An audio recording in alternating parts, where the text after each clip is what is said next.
কোন দলের? আর্জেন্টিনার পতাকা চুরি হয়ে গেছে। অঘটন নিয়ে গেছে আগামীকাল তো আর্জেন্টিনার খেলা আছে সকাল 7টায়। ইনশাআল্লাহ জিতবে ইনশাআল্লাহ। এই দামরাই শরীফবাগ বেলি ব্রিজ থেকে আর্জেন্টিনার পতাকা চুরি হয়ে গেছে। এই যে আর্জেন্টিনার এক ভক্ত, দেখেন তার মন খারাপ, কারণ সে এখানে পতাকা লাগিয়েছিল, একটা পতাকা লাগিয়েছিল, সেই পতাকাটা চুরি হয়ে গেছে তার। কবে চুরি হয়েছে?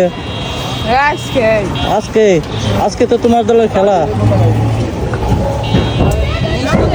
আসলে তার খুব মন খারাপ, কারণ তার একটা বড় পতাকা নিয়ে গেছে।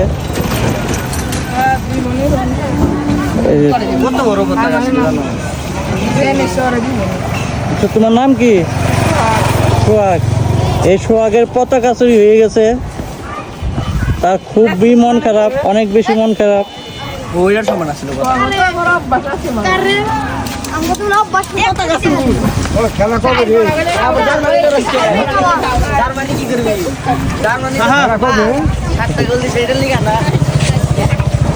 কি হয়েছে ছোট ভাই? কোন দাদার বানা? এটা কি?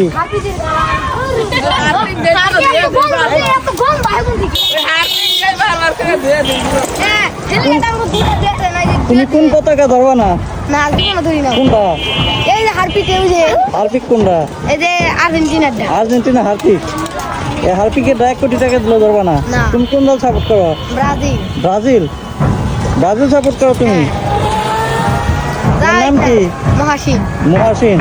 মহাসিন ব্রাজিলের সাপোর্ট করে।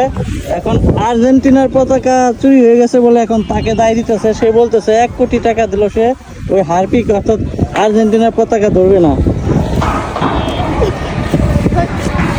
বেলি ব্রিজটি সাজানোর পর থেকে এখানে নানা জায়গা থেকে এই বেলি ব্রিজটি দেখতে আসে।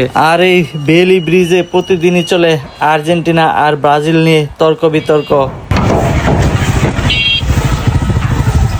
ভাই কেমন আছেন? আলহামদুলিল্লাহ ভালো আছি। আপনি কোন দলের সাপোর্টার? আমি তো অলওয়েজ আর্জেন্টিনা। আর্জেন্টিনা? জি। আগামীকাল তো আর্জেন্টিনার খেলা আছে সকাল 7টায়। ইনশাআল্লাহ জিতবে ইনশাআল্লাহ। আমরা একজন আর্জেন্টিনার সাপোর্টার পেয়ে গেছি, যে খুব প্রত্যয় এবং আত্মবিশ্বাস নিয়ে বলতেছে আর্জেন্টিনা জিতবে। তো খেলা দেখবেন তো? ইনশাআল্লাহ খেলা দেখবেন। এই হচ্ছে বেলি ব্রিজের একজন দর্শক, যিনি আর্জেন্টিনার একজন সাপোর্টার, আর সে আর্জেন্টিনার খুবই আত্মবিশ্বাসী।